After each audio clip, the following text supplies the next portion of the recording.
उत्तर प्रदेश सरकार द्वारा 5000 सरकारी प्राथमिक विद्यालयों को बंद करने के फैसले ने एक बार फिर ये सवाल खड़ा कर दिया है कि क्या देश में शिक्षा अब प्राथमिकता की सूची से बाहर हो चुकी है। अब सरकार का ये निर्णय उस समय आया है जब देश में शिक्षा की पहुंच और गुणवत्ता को लेकर पहले से ही असंतोष फैला हुआ है। जिन विद्यालयों को बंद करने का फैसला हुआ है उनमें से 70 से कम छात्र पढ़ते हैं, लेकिन इन आंकड़ों के पीछे छुपी सच्चाई कहीं ज्यादा गंभीर है। ये स्कूल राज्य के दूर दराज इलाकों में स्थित हैं, जहां न तो शिक्षा के पर्याप्त साधन है, न ही बेहतर परिवहन या सुरक्षा व्यवस्था। इन स्कूलों के बंद होने का मतलब है लाखों बच्चों को या तो निजी स्कूलों में जाने के लिए मजबूर किया जाएगा या फिर वो शिक्षा से पूरी तरह वंचित हो जाएंगे। जनहित याचिका दाखिल कर सुप्रीम कोर्ट से इस फैसले पर रोक लगाने की मांग की गई है। याचिकाकर्ता के वकील प्रदीप यादव ने इसे संवेदनशील बताते हुए शीघ्र सुनवाई की गुहार लगाई है। सुप्रीम कोर्ट ने याचिका पर सहानुभूति दिखाते हुए शीघ्र सुनवाई का आश्वासन दिया। हालांकि इसे सरकार का नीतिगत मामला बताया गया। इससे पहले 7 जुलाई को इलाहाबाद हाईकोर्ट की लखनऊ पीठ ने उत्तर प्रदेश सरकार से इस मर्जर आदेश को वैध ठहराते हुए सीतापुर और पीलीभीत के 51 छात्रों की याचिका को खारिज कर दिया था। जस्टिस पंकज भाटिया की एकल पीठ ने यह कहते हुए सरकार के पक्ष में निर्णय दिया कि यह निर्णय प्रशासनिक विवेकाधिकार के दायरे में आता है।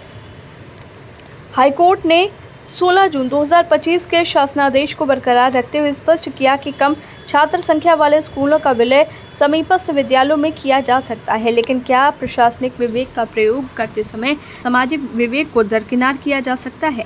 क्या किसी सरकार को यह हक है कि वो ग्रामीण और गरीब तबके के बच्चों को शिक्षा को इस तरह की योजनाओं की बलि चढ़ा दे? आज सोशल मीडिया पर सरकार की आलोचना तेज हो गई है।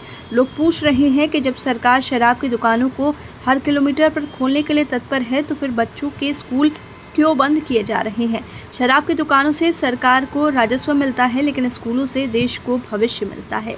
ये तुलना केवल भावनात्मक नहीं बल्कि नीति के केंद्र में मूल्य निर्धारण की गहराई को उजागर करती है कि सरकार ने यह सुनिश्चित किया है कि जिन स्कूलों में मर्जर किया जा रहा है वहां छात्रों के लिए परिवहन, भोजन, पढ़ाई का माहौल, शिक्षक संख्या और बालिकाओं की सुरक्षा की पर्याप्त व्यवस्था होगी। यह निर्णय केवल बजट बचाने का एक ठंडा प्रशासनिक कदम है। इस पूरे मामले में चिंता की बात यह है कि शिक्षा को सुधारने की बजाय उसे सहेजने का बोझ ही कम किया जा रहा है। यदि स्कूलों में छात्र संख्या कम हो रही है तो उसका समाधान स्कूलों को बंद करना नहीं बल्कि वहां बेहतर शिक्षक, मूलभूत सुविधाएं और बच्चों के लिए प्रेरक माहौल देना होना चाहिए। आज जब भारत अंतरिक्ष मिशनों, डिजिटल इनोवेशन और ग्लोबल लीडरशिप की बातें करता है तो अपने ही देश के गांवों में पढ़ने वाले 3.5 लाख बच्चों को निजी स्कूलों के हवाले कर देना या शिक्षा से काट देना केवल एक प्रशासनिक गलती नहीं बल्कि सामाजिक अपराध है।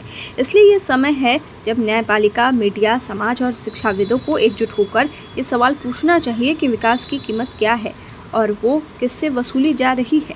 क्या नौनिहालों का भविष्य बचाना आज की राजनीति के लिए कोई प्राथमिकता नहीं रह गया है? अगर आज चुप्पी रही तो कल केवल नींव रह जाएगी, बिना इमारत, बिना किताब, बिना भविष्य की।